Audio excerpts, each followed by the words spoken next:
kumaha hukumna jalma nu nikah teu make ngaran sorangan. Misalna tadina ngaranna Sari tapi pas akad nikah ngaranna diganti jadi Suri. Seetik sama bedana tuh atau jadi Susi. Alasanana nu mantak diganti ngaran supaya bagus milikna atau supaya langgeng rumah tanggana. Dukun kajian buku mah. Yang sajaban eta kumaha hukum secara agama. Teu teu naon ganti ngaran mah. Urang diganti ngaran deuk nikah, teu naon teu deuk nikah ge diganti atun teu naon, masalah jasa. Bisi kanyawan kuno kolot nikah deui nu kadua ganti ngaran. Oh na masalah aja jelemana nyana-nyana kene. Mun ganti jelemana ulah. Tapi kudu dikanyahokeun sebab ngaran eta berarti menurut Islam. Lamun urang nikahkeun nyebut ngaran kemudian aya di hareup salah ngaran, salah binti masalah. Sebab nu deuk ditikahkeunana aya ngajogrog di hareup eta rek saha bae ngaranna si eta anu make kembang culan. Eta jadi salah ge masalah janyanana aya di dinya. Tapi lamun jelemana gaib salah ngaran, salah binti atau salah binti bermasalah. Hendak dihadirkeun nikah teh aya mangfaatna menurut Imam Syafi'i. Namun dijogrogkeun di hareup salah binti, salah ngaran, masalah ja emang nyana jelemana. Tapi lamun dieuweuhkeun di forum haju salah ngaran bermasalah. Kudu diulangi deui pertikahanana lantaran salah ngaran atau salah binti. Gitulah. Jadi kudu dibejahan heula ya sangaranna Susi. Jaka mari mah ngaranna Suri pan jadi Susi. Lah gandeng kiai diganti. Abeh naon? Abeh sugih nu jelas mah. Brak bareng urang Jawa teh urang Jawa. Nikah dihitung nu ieu sangaranna tadina mah Suminem. Diganti jadi Surati. Nu ieu sangaranna ieu lalakina ngaranna tadina ieu mah Surono. Jadi kunaon tuh jadi Surini. Isu kabeh, abe bagus orang Jawa tak gitu. Jaga gara ke 5 bulan japa pegatan. Loba jasa janu kos ka itu. Urusan kos kitu mah sanggakeun kanu gaduhna ka Gusti Allah Subhanahu wa taala. Aya di dieu manu ngaran salakina ngaranna Pengki, pamajikanna ngaranna Runta, anak baranakan ya. Jan teu pepegatan. Masalah ngandek diganti mah masalah Kangjeng Nabi ge osok ngaganti ngaran ngan diganti kuno bagus ngaranna. Kumaha mun kieu tadina tos nikah pake ngaran sorangan tapi tos sababaraha bulan nikah kitu ngaranna diganti soalna geringan bae. Cenah ieu cocok dina waktu nikah, teu cocok dina waktu nikah ngaran nu ieu diganti. Masalah teu kumaha teu nikah. Teu di luar nikah atuh teu naon. Saha tadina ieu ngaranna ieu teh tadina Marta. Aju geringan.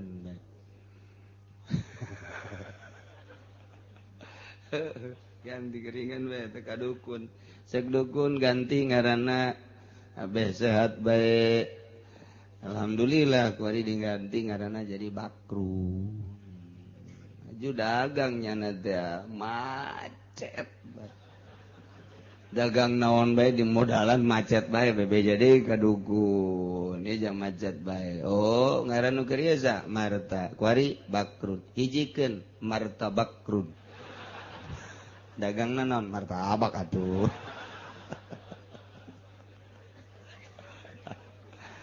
Bener bae jadi sugih eta. Masya Allah luar biasa gara-gara dagang martabak jadi unggal pengkolan boga martabak nya nanti atuh loba anak loba martabak mah. Masya Allah padali jeung haji awal nazim kuring teh ngimpi di akhir bulan Rawah ngimpi ke Mekah bebejalah ka adik-adik kula jaka haji ngimpi ke Mekah ku jelas eta keluar ti Jabis ka Haram geus bae langsung Ramadan menang sabaraha poe Ramadan duka 5 duka genep jol bae aya Haji Sufari jeung kitu putra Kiai Bukhari ti Pandeglang hayang buka bersama atuh buka bersama bae jak kula mungul bae buka bersama bae jeung santri aya 300 meleuwi meureun cengan santri di luar kula jero atuh bersama bae sarua bae kula mah jeung pamajikan jeung anak bersama dina waktuna bareng sih beres buka janji jana nyarita jadi kiai cenah kula ngaberangkatkeun kiai dijawab teu ngajawab setika-tika ngomong deui datang ka 3 kali teu dieu heueuhan teu dihenteuan cicing bae kula mah geus beres menang 2 poe titah moto geunyana keur ngaji ge di dieu jeung budakna foto besok pira moto atuh balik deui ka majelis geus bae menang 3 poe di dinya urang nyeun paspor nya ji beneran teh ieu tuh beneran nyeun paspor ti dinya leng kabar berita jadi tanti si ka Mekah. Masalah guys kula mah padahal mimitina loba nu nek ngaberangkatkeun teh di Tangerang BG aya 2 aju di Jakarta aya henteu ieu mah ku sebab diawali ku ngimpi besi isyarah ti Gusti mantak cicing bae ge kumaha bae buktina lantaran ngazam ka Mekah teh 5 tahun sakali ge ti almarhum keur ngadoa Baitullah tahun 90 ngadoana jeuna ulah unggal tahun pan siamah magahan ngaji geus 5 tahun sakali bae tuh ngadoa 5 tahun sakali minta ka Gusti alhamdulillah diijabah bae ku Gusti geus azam teh tahun 2012 ngan meunangna tahun 2013 lantaran loba nu milu kula mah bisa tahun 2012 loba nu milu di dieu ahli-ahli jamaah nu nyaho daftar bareng Haji Pendi, Haji Firdaus, Haji Hayatami nu sok dieu bae Haji Pamuji nu sok babarengan jeung kula marilu deui mirilu bahkan marawa pemajikan jeung babaturan anak haju di Garut deui rombongan itu mertua teteh pemajikan adik-adik pemajikan marilu aya genepan nah marilu meunangna 2013 atuh mundur kula lantaran nyana yang bareng jeung kula mundur kajian geus eueuh masalah ieu mah ngimpi ajuk kos kieu kajadianana aya nu kaberangkat di awal aya 4 unggal tahun leuwih 2 tahun ieu aya nu ngaberangkat hayu bareng termasuk aya 2 PT nu endek ngaberangkatkeun kula termasuk Tangerang hiji Jakarta hiji 4 tahun ka tukang mah di Jakarta datang kabeh jeung bos-bosna urang India rasa hijina orang India hayang bareng diberangkat teu lah teu bae pokona ieu mah kulantaran awal ngimpi besi isyarah ti Gusti ngajawab teu heueuh jeung teu tapi terus we moto mah hayu bae nyieun paspor mah hayu bae datang ka Sawal batur berangkat kula mah can meunang kabar bae itu berangkat bae alhamdulillah henteu bae masalah dina teh kumaha Gusti bae berangkat bae atuh hayu teu berangkat bae atuh masalah kitu bae di jero hati kumaha Gusti bae tapi Sabtu kamari 2 Sabtu berturut-turut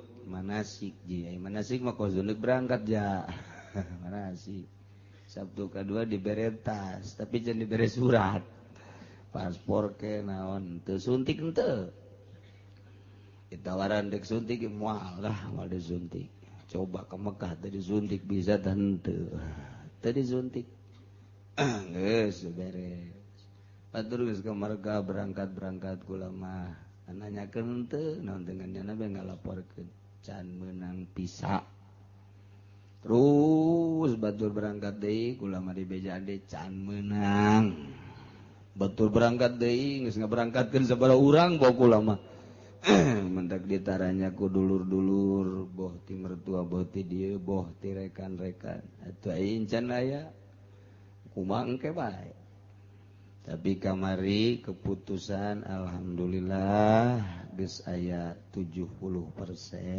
meureun insyaallah poe Minggu hareup berangkat jadi poe Minggu hareup insyaallah kula berangkat kemudian masih ngaji kene tapi bab berangkat dan can jelas hiji can dibere surat imun ke bandara mana suratna eueuh atuh deuk ka mana balik deui atuh balik deui Kang kula bangges di bebeja betik wari beji ke bandara je balik deui ulah diseungseurikeun apa masalah ya kumaha Allah bangges ngagerakeun di kula nganasehatan ka jamaah-jamaah nu bareng jeung kula urang mah tenang bae pasrahkeun geureuh ka Allah cenah berangkat bener-bener nasib kudu berangkat cenah henteu atuh balik deui bae di jero kamar jeung pemajikan 40 bae ulah kaluar-luar asana kaluar-luar reuneuh tah pemajikan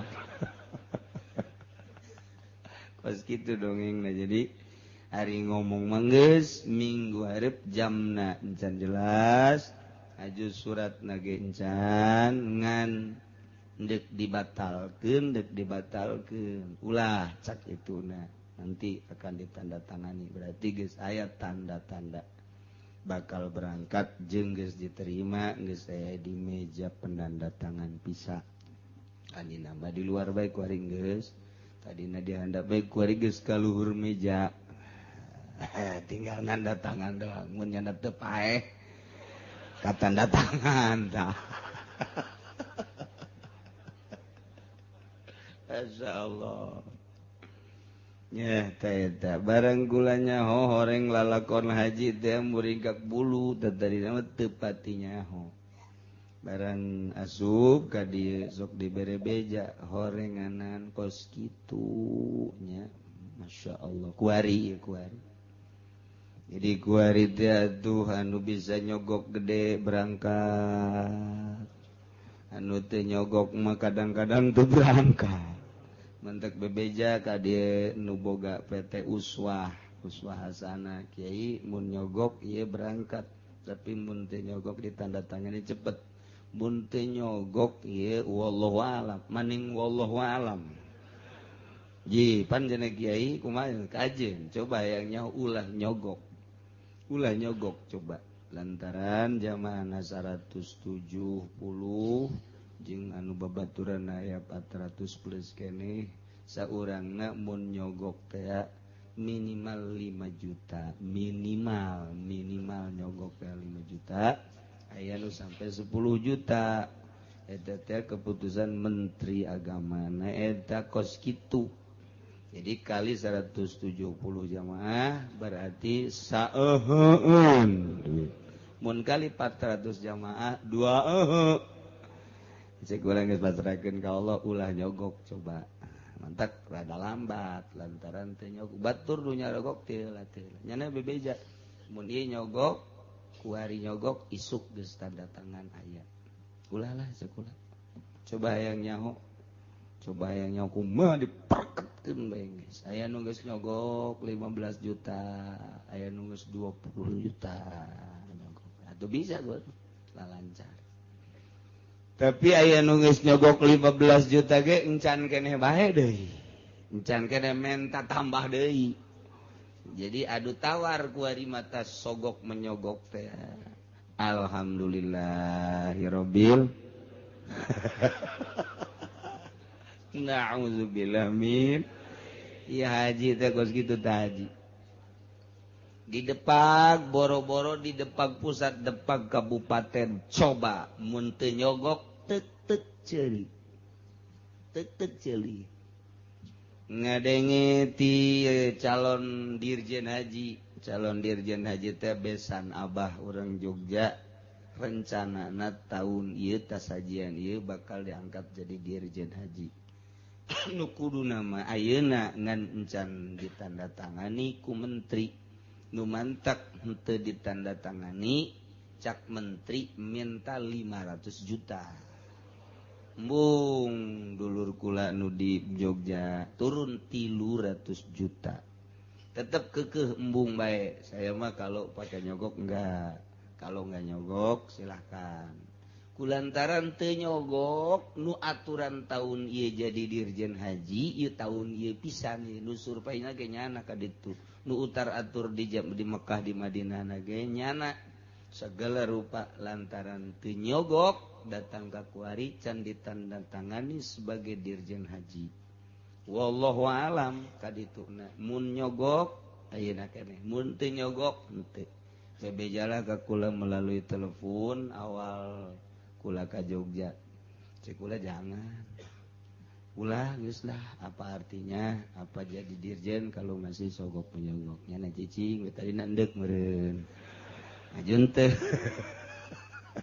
Kula ka Jogja waktu nikahkeun alo naik ngobrol lah penuh tentang urusan kos kitu. Nah iyalah datang ka kuari cad ditandatangani padahal nyana sangat rapi jeung nyana boga rencana perbaikan.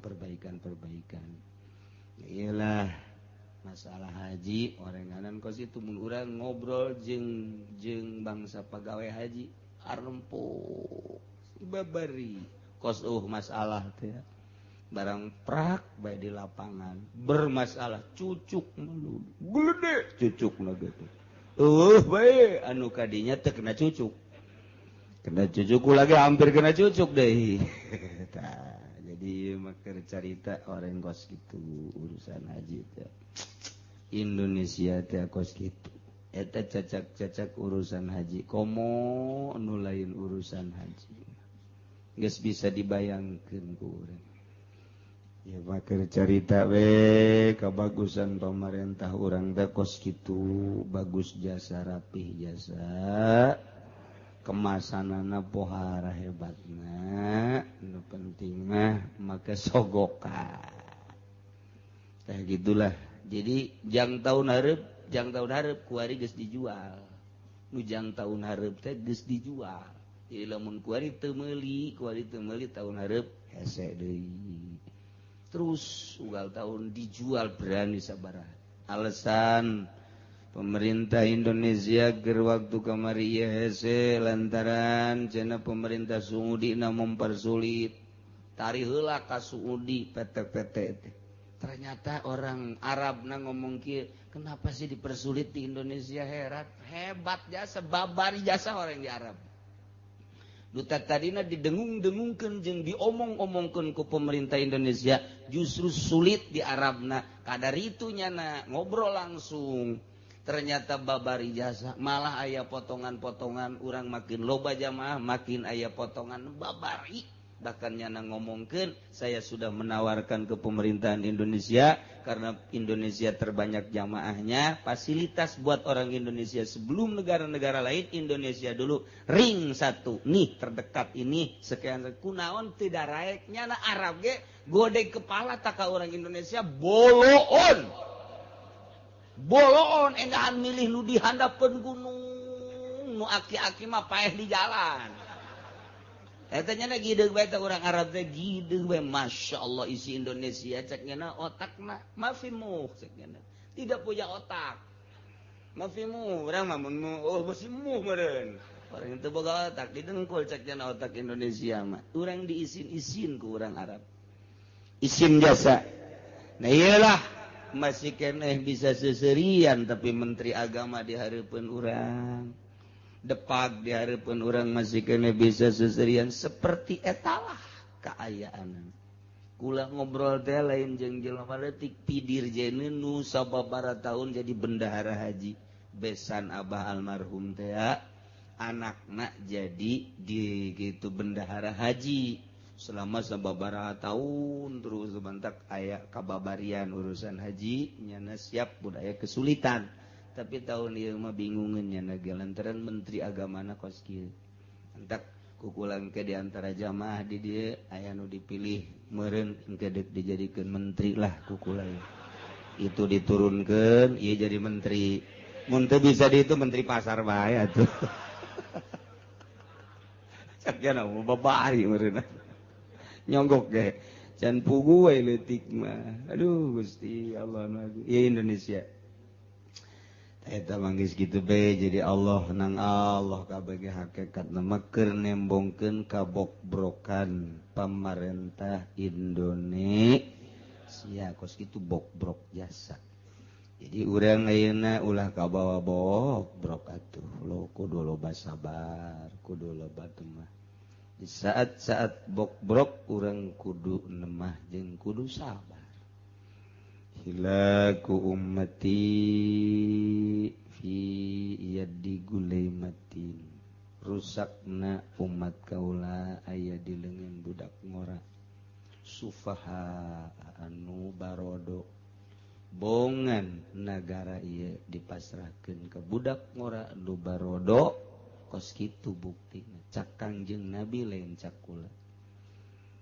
laku ummati fiyaddi gulaimah aya di leungeun budak ngora gulaibah budak ngorana nu bodoh tentang negara bodoh tentang birokrasi berarti bodoh tentang agama kabla dituna hilaku ummati fiyaddi gulaimah Quraisy aya deui kabladituna hilaku ummati fiyadim roatin rusak negara lantaran dipasrahkeun ka awewe kos kitu geus pokona mah ternyata pan kiaina anu milih entek kuduna mah hakikat demati Gusti Allah urang bisa neuleuk ku mata urang langsung kabokbrokan bangsa Indonesia Banten teh sabenerna mah kudu dikebalikeun tapi ternyata kos itu sampai saat ieu masih can aya keputusan suara terbanyak adalah suara WH tetapi kunaon atuh berita masih simpang siur lamun ku urang ditelepon di mana-mana WH tapi sampai saat ieu can aya keputusan mudah-mudahan ieu negara urang dipimpin ku nu ecreug kudu bener kadanan sa Indonesia tu sabanten nah ieu geus ieu mah ya sakedeung deui bakal pilkada teh naon kalah ngomong jeung urang ketos bapak teu paham mah pilkada teh padahal naon meureun eta teh ge bakal aya kepala daerah bupati nu urang pantaun ieu hengse ieu mah beusi aya nu endek daftar ti antara jamaah nu hayang jadi bupati siap bebe jaka kula urang nyieun nagara sorangan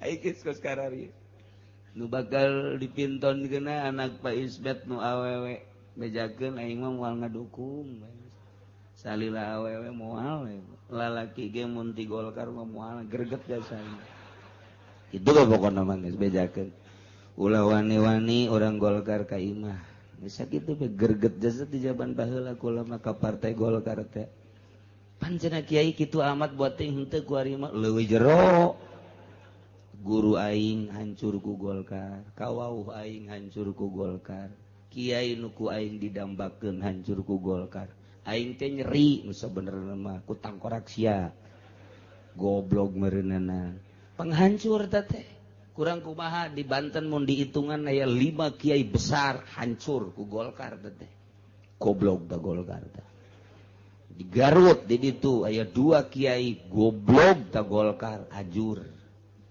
Bandung aya 3 termasuk salah sahiji babaturan kula ajur ku Golkar kuari ge ulah disangka henteu ngajurkeun da Golkar hendak besi boga tetangga nyana aya di partai Golkar palian terus kitu bae pokona agama ieu ajur-ajuran ku Golkar mah kadang ku Cilisia pra kiai na ka Golkar boloon cek kiai aing moal ngaji deui cenah minggu hareup mah sobodo sia aing nita henteu ngaji ka dieu teangan ku sia kiai ka ditu nu akur jeung Golkar sia tadi itu emang balener gitu kiai Golkar curig kabeh tah mah kunaon atuh sia sok bataha teh pareum-pareum teuing masyaallah teu kudu dicaritakeun jelema-jelema di urang kiai nu asup ka Golkar ajur-ajuran santri arareueuh pangajian bubar sugih henteu pan nyana tinggal udeng-udeng we gede eta pan ajur ku Golkar teu karasa mentak gregetna ka Golkarna masyaallah mentak ulama embung geus kamari geus ngomong ka babaturan si itu teh DPR Golkarnya ulah diajak ka main tapi nyana nyolonong mah atuh Allah saya nyolonong mah kan mun bisa ulah deui geus kan teh hayang wauh jasa jaing ieu mah bebeneran si pacar lalagan bos ya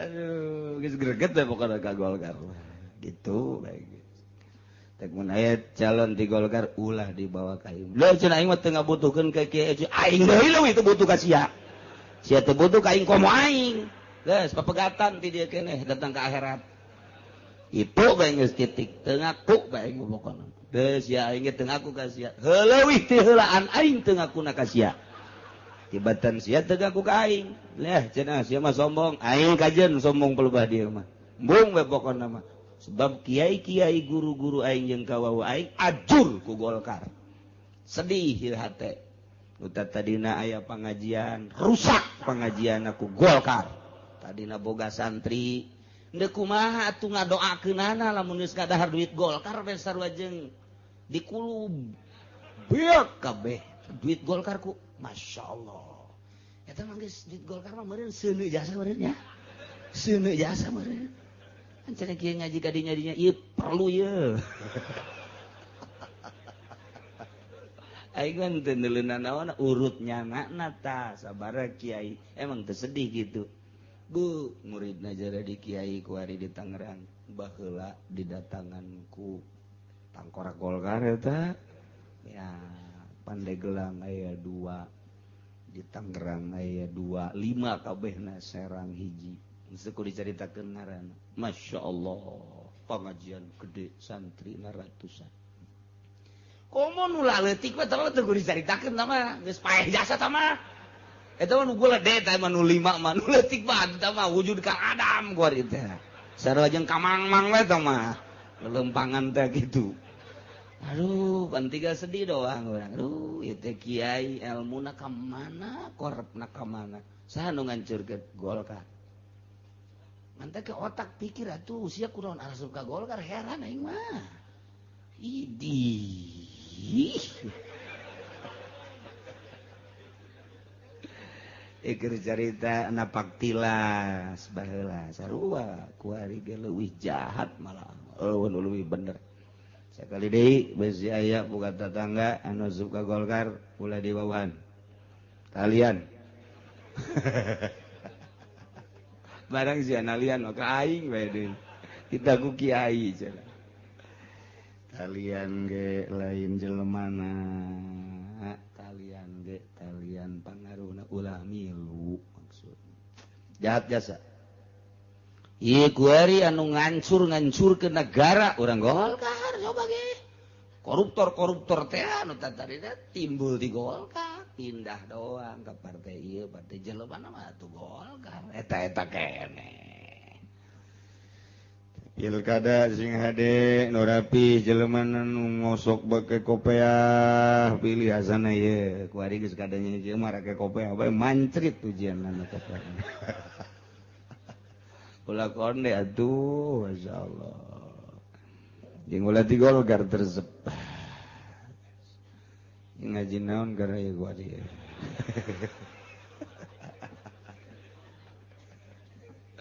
Aduh Gusti Allah. Ilam yakhtar andai kata ieu budak teu milih indung atawa bapa ketika pepegatan Zaid jeung Sarwiti ieu anak nu ngaranna Khalid teh milih ka bapa henteu milih ka indung henteu ai tadi mah milih ka bapa bikeun ka bapa milih ka indung bikeun ka indung mun milih kaduanana koclok kuari mah teu milih duanana mafhum tilu tadi kumaha lamun eta Khalid teu milih ka bapa teu milih ka fa ilam yaktar fal ummu aula bikeun ka indung lantaran indung mah leuwih deudeuh jeung leuwih nya wakil tapi cek sakaol mayukra'u dikocok bae diundi bae eta ki Khalid teh di antara indung jeung bapana mana nu kaluarna mun nu kaluar indungna bikeun ka indung mun nu kaluar bapana bikeun ka bapana lantaran nyana teu boga pilihan kudu dikocok kabeh adil sebab mun dibikeun ka indung bae tetep bae di bapa aya nyungkelik mun dibikeun ka bapa di indung aya nyungkelik geus supaya adil. Nah ieu dikocok bae mana nu kaluar teh bikeun budak kadinya jang ngurusan teh lain sakadar ngurusan ngising jeung ngisangna dahar jeung bakena lain tapi masa depanna ieu budak ngadidikna kena bisaeun maca Quran kena pahameun bab agama eta masa depan etalah nu paling penting teh di mana ieu budak teh.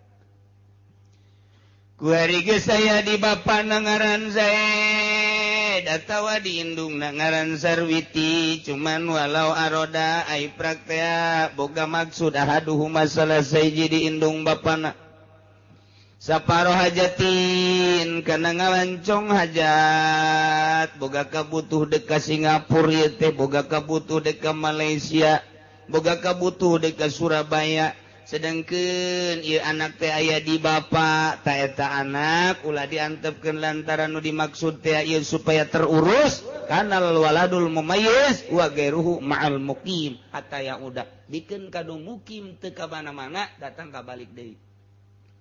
Khalid milih ka bapa atawa Khalid dikocok antara bapa jeung emak teh nu kaluar bapa geus kuari aya di kawasan pengurusan bapa aiprak menang sebulan atawa 2 bulan bapana boga kabutuh erek ke luar negeri ke Malaysia ka eta teh si budak ulah diantepkeun bikeun ka indungna nu henteu ka mamana datang ka balik deui sabaraha bulan teh bapana saya di Malaysia ternyata 3 bulan balik di Malaysia karak cokot deui atawa indungna di indungna ieu teh budak teh ku ari teh indungna walah weuleuh da ditinggalkeun ku salakina nu neangan maisha teh sulit jasa di pabrik di urang teu ditarima di Jakarta teu ditarima sedengkeun kebutuhan mah aya keur dibuka ku ari masalah TKW teh di Korea di Thailand. Nah ieu manehanana daftar ka ditu ka Thailand anak ulah diantepkeun bikeun ka bapana pengurusan anak nyanana bleng ka Taiwan ka Thailand atawa ka Tai bangsa kada itu bae Taiwan Thailand Taipei gitulah carana supaya ulah terbengkalai. Jadi budak teh boga perasaan aya nu ngurus, masyaallah. Saparona kletin atawa berharap boga karep salah sahijina indung atawa bapana ieu teh saparona lah pindah indungna mun aya di indung teh fal abu aula atawa aya di bapa pindah saparonak latea terdesak situasi model gempa, terdesak situasi tsunami, terdesak situasi politik diubrak-abrik, maka manehanana pindah na ieu anu berkuasa nu leuwih hebat pal abu aula. Bapa leuwih utama pengurusanana.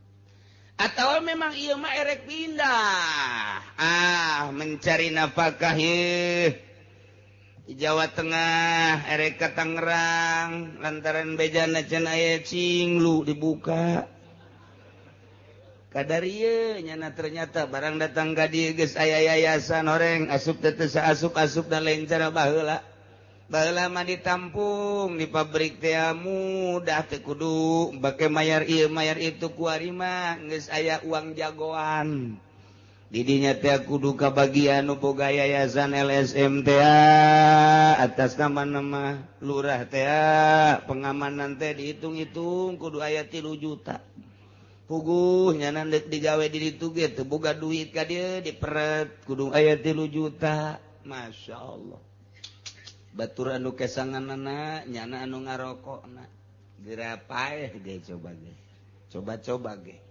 eta 3 juta meulem nyana ajeun kukumaha ieu emang kumaha mlejajang kieu Mas dari mana saya dari Jawa Tengah mau apa ke sini mau cari makan ikut numpang aja di sini mau lamar kerja ya iya ada beritanya di sini cinglu katanya.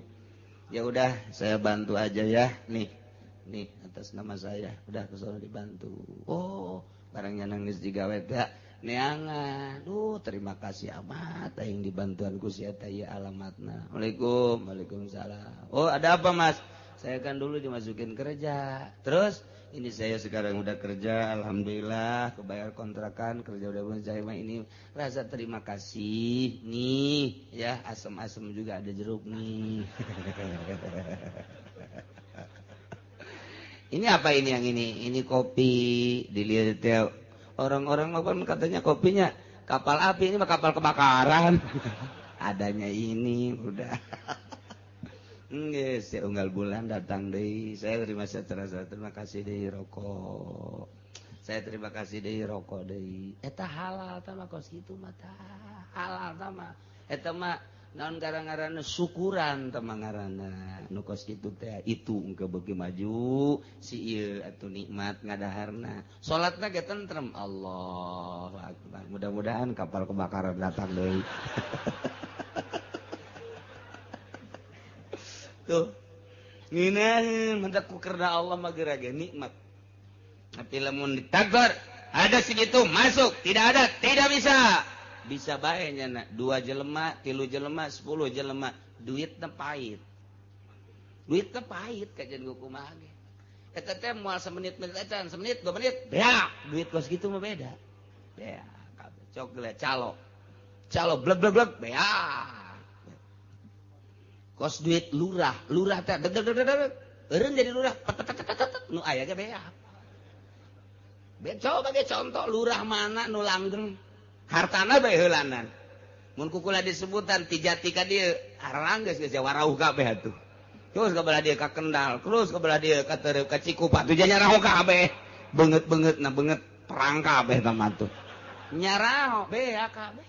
Boro-boro nu hasilnya na jadi lurah nu titinggal kolot na ge ludes aya pan kuari lurahna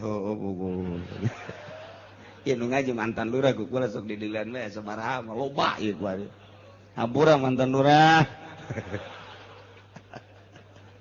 atuh tapi deureuh cenah garek ngaji eta masyaallah kula mah bangga jasa mantan pejabat mantan lurah ngararaji sanajan di handapun tangkal Ambon masalah guys ngaji pokokna namanya hebat eta aya ada datang ka maot malu bejakeun ngaranna sasalama di zaman abah kula ceurik biasa ngaji ceurik kurut pejabat Tangerang PNS-nya nama deket ke Pak Ismet ngerada luhur umurna. Eren nyana cerik bae di zaman Abah teh.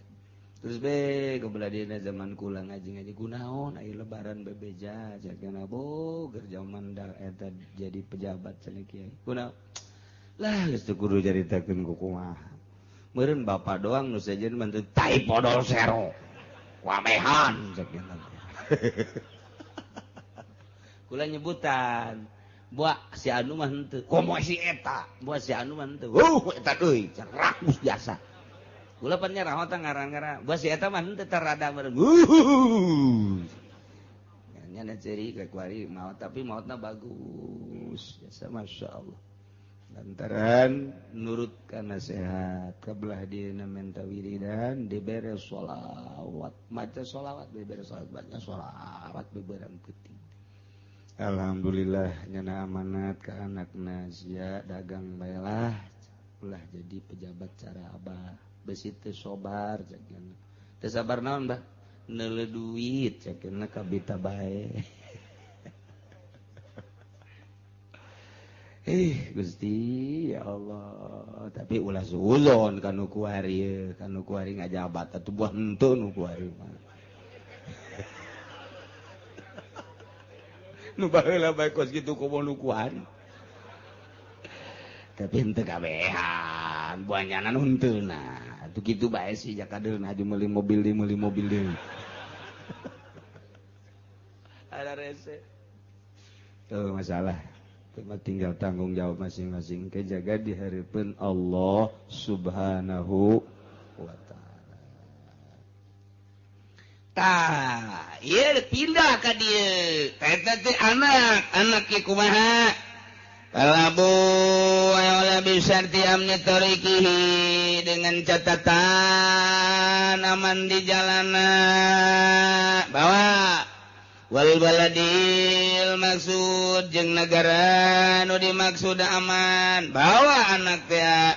Tapi lamun kieu mah ieu aduh cenah ieu mah boga maksud dekat itu ieu dekat mana erek neangan perusahaan perekonomian sugan beja boga kawau di mana di Libya cenah ieu weh sia di Libya cenah aduh atuh pan eta bahaya anak ulah dibawa ka Libya mah bisa modar ditembak sia puguh mamar Kadapi geus eueuh.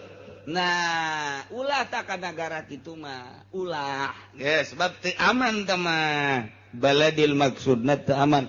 Boro-boro eta cacakan ka Mekah di bekana perang. Atuh ulah ka Mekah. Di jalanna teu aman, ulah ka Mekah. Mentak baheula mah kosok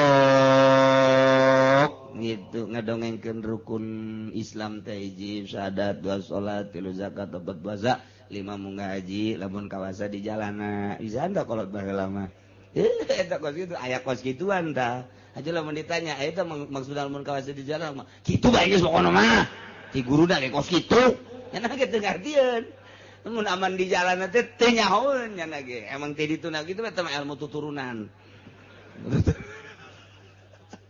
rapih kolot baheula kula kudu gandengekeun almarhumah baheula nini sok ngabagahan syahadat boleh sok aya di sisi kula asyhadu an la ilaha illallah artina kula nekadkeun kula nguningakeun kula ngayakinkeun di jero hate kaula moal robah deui datang ka pae sanya-nyana teh aya pangeran wajib disembah angin Allah tah nyaritakeun asyhadu teh panjang kula nguningakeun kula nyaksian kula nekadkeun di jero hate kula moal robah datang ka pae barang dibaca di kitabna emang kos kitu teh teh baheula mah bisaan guari ban teh guari geus baca artikeun kos kitu bae geus teu rapih entek hiji syahadat dua salat tilu zakat opat puasa 5 munggah haji lamun kawasa di jalana geus sakitu tah eta inistata'a ilaihi sabila disurahkeun jadi panjang hiji kawasa di jalan teh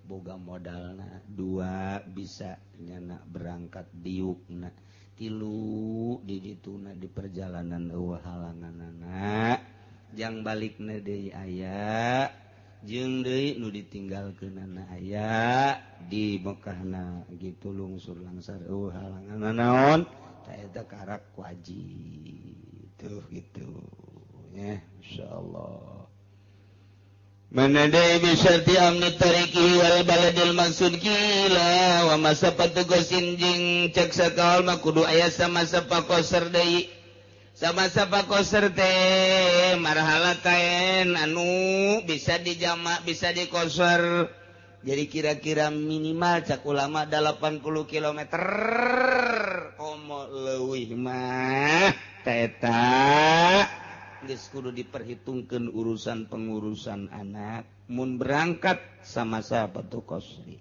ai deket mah bisa didugdag urang Cikande boga anak judi gawe di dieu aduh dikamanakeun ya anak pugunya ge bolak-balik ka Cikande atuh teh beuteuk dipasarkeun ka Batur jajanana bolak-balik paling macet bae eta mah masalah ieu mun sama sapatu kosrin teu pandegelang ka dieu aya teh ta eta teh kadang-kadang pan teu pulang pergi nya teh saminggu sakali balikna ka dieu eta kudu diperhitungkeun pengurusan anak wa maharimul asabati wallahu a'lam